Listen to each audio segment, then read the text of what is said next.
പ്രണയം ദ്രൗപദം ചാനലിലൂടെ ഞങ്ങൾ സംപ്രേഷണം ചെയ്ത മുനമ്പ് എന്ന നോവലിലെ ഗുരുപ്രസാദം എന്ന അവസാന അധ്യായം സഹൃദയരായ യൂട്യൂബ് വായനക്കാരുടെ മനസ്സിലുണ്ടാവുമെന്ന് കരുതുന്നു.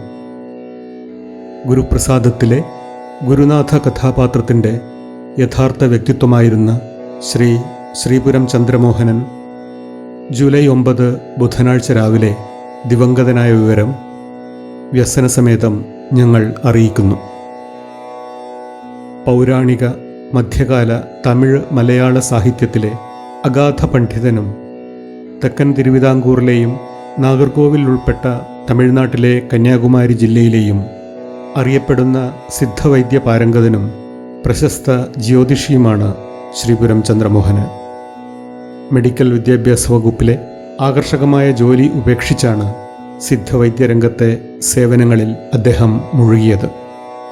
തിരുവനന്തപുരം ഗവൺമെൻറ് വനിതാ കോളേജിലെ ചരിത്ര വിഭാഗം പ്രൊഫസർ ആയി വിരമിച്ച ഇന്ദിരാ ശ്രീപുരം, പുരാവസ്തു വകുപ്പിൽ നിന്ന് വിരമിച്ച പ്രമുഖ സിദ്ധ പ്രാക്ടീഷണർ കൂടിയായിരുന്ന ശ്രീപുരം വാസുദേവൻ നാടാർ, റെയിൽവേ കൊമേഴ്സ്യൽ വിഭാഗത്തിൽ നിന്ന് വിരമിച്ച ശ്രീപുരം രാധാകൃഷ്ണൻ എന്നിവർ സഹോദരങ്ങളും തിരുവനന്തപുരം ഗവൺമെൻറ് ട്രെയിനിങ് കോളേജ് പ്രിൻസിപ്പലും റിട്ടയർഡ് ഡെപ്യൂട്ടി ഡയറക്ടറും പ്രമുഖ ചരിത്ര ഗ്രന്ഥകാരനുമായ മുക്കോല രത്നാകരൻ സഹോദരീ ഭർത്താവുമാണ്.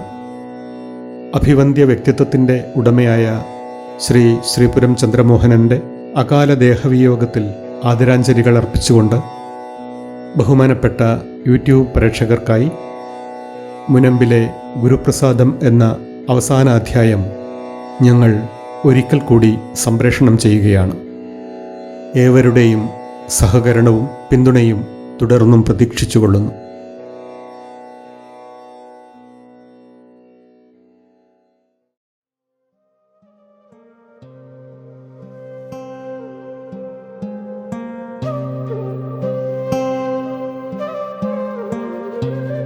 മുനമ്പിൽ കര അവസാനിക്കുന്നു. മുനമ്പിനപ്പുറം കടൽ. തോണി എത്തിയിട്ടില്ല, ചെയ്യാനൊന്നുമില്ല, കാത്തിരിക്കുക തന്നെ. ഡോക്ടർ രാധാകൃഷ്ണൻ വേലായുധൻ രചിച്ച മുനമ്പ് എന്ന നോവലിൻ്റെ ശബ്ദാവിഷ്കാരം. സംവിധാനം KV രാമചന്ദ്രൻ. സംഗീതം ഋത്വിക് S. ചന്ദ്. ആഖ്യാനം K. വാസന്തി, KV രാമചന്ദ്രൻ. ഗുരുപ്രസാദം. 68. പകുതി തമാശയും പകുതി കാര്യവുമായി ഒരിക്കൽ സന്യാസിയായ സുഹൃത്ത് ചോദിച്ചു, നമുക്ക് നിർണയിക്കാൻ ഒരധികാരവുമില്ലാത്ത ഒട്ടനവധി പ്രത്യേകതകളുമായല്ലേ നാം ഓരോരുത്തരും ജനിക്കുന്നതെന്ന്.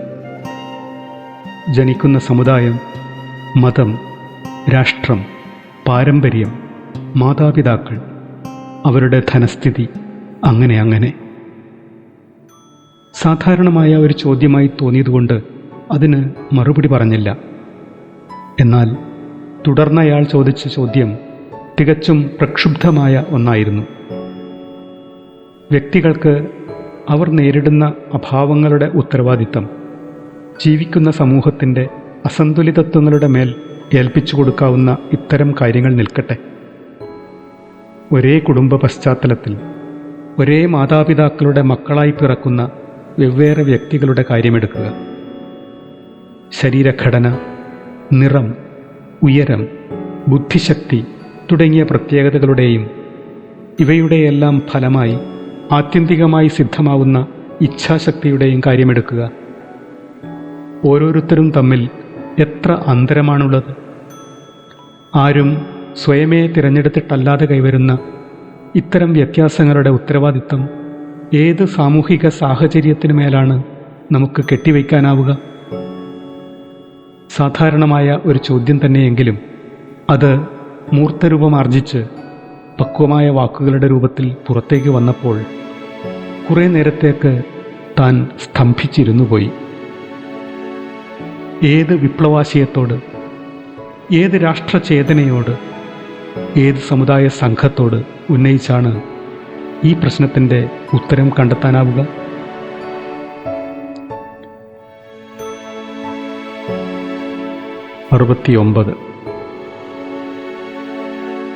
സന്യാസി സുഹൃത്ത് ഒരു മിസ്റ്റിക് സാന്നിധ്യമായിരുന്നു. കോളേജ് ക്യാമ്പസിൽ തുടങ്ങി കടൽ തീരത്തേക്കും നഗരമധ്യാഹ്നങ്ങളിലേക്കും പർവ്വതമേൽപ്പുറങ്ങളിലേക്കും വരെ നീണ്ട യാത്രകൾ, ധ്യാനം.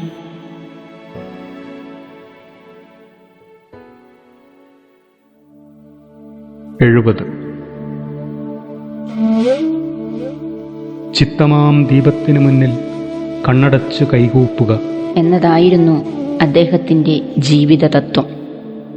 കാമിക്ക പെണ്ണുങ്ങളെ നിൻ സ്തുതിപാഠകന്മാരെ, ഹോമിക്ക തെളിക്ക നിൻ മദാശ്വത്തെ വീണ്ടും എന്ന കവിതാശകലം ഇടയ്ക്കിടെ ചൊല്ലി. ബന്ധങ്ങൾ സൃഷ്ടിക്കാതെ, ബന്ധങ്ങളിൽ വീഴാതെ മരിക്കുക എന്നുപദേശിച്ചു, ധ്യാനിക്കാൻ ശീലിപ്പിച്ചു.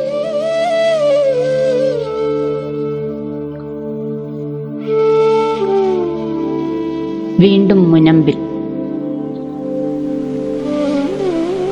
71. കന്യാകുമാരി സംഗമഭൂമിയാണ്. കാറ്റിൻ്റെയും കടലിൻ്റെയും കരയുടെയും ആകാശത്തിൻ്റെയും പിന്നെ ഉദയാസ്തമയങ്ങളുടെയും. മനുഷ്യരും പ്രകൃതിയും ജീവജാലങ്ങളൊന്നാകെ തന്നെയും ഇവിടെ ഈ മഹാസംഗമത്തിൻ്റെ കാഴ്ചക്കാരാവുകയും അതിൻ്റെ ഭാഗമാവുകയും ചെയ്യുന്നു.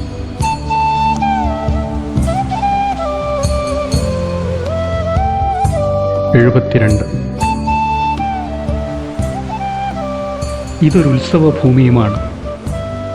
ഇവിടെ എത്തുന്ന മനുഷ്യരുടെ കണ്ണുകളിൽ, വേഷങ്ങളിൽ, അവരുടെ ശരീരഭാഷകളിൽ അതിൻ്റെ ആഹ്ലാദം വായിച്ചെടുക്കാം. ചിലപ്പോൾ അവർ വർണ്ണാഭമായ വസ്ത്രങ്ങൾ ധരിച്ച് ഇതിന് ഒരു മായിക ഛവി നൽകി. ചിലപ്പോൾ അതെല്ലാം ഊരിയെറിഞ്ഞ് മിനുസമുള്ള നഗ്നത കാട്ടി അവർ ഇതിന് മതാവേശം പകർന്നു.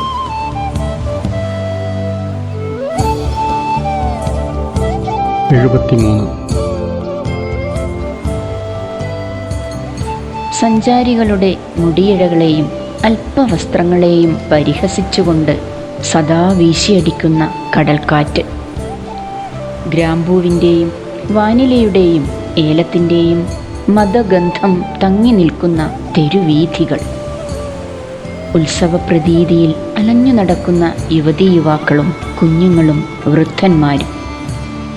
നിത്യമായ ഒരു ഉത്സവത്തിൻ്റെ, പ്രകൃതിയുടെ അനന്തമായ ആഘോഷത്തിൻ്റെ ലഹരിയിലാണ് എന്നും കന്യാമുനമ്പ്.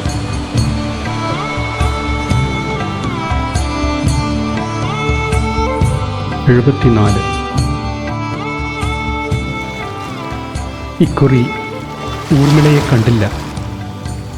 ഇനി വരുമ്പോൾ കാണുമായിരിക്കും. ഇനി കണ്ടില്ലെന്നും വരാം. പ്രതീക്ഷകൾക്ക്, സാധ്യതകൾക്ക്, ഉത്സവങ്ങൾക്ക് മുനമ്പിൽ പരിധിയില്ല. പ്രതീക്ഷകളുടെ, സാധ്യതകളുടെ, ഉത്സവങ്ങളുടെ മുനമ്പാണ് കന്യാകുമാരി. പ്രതീക്ഷകളുടെ, സാധ്യതകളുടെ, ഉത്സവങ്ങളുടെ മുനമ്പാണ് കന്യാകുമാരി.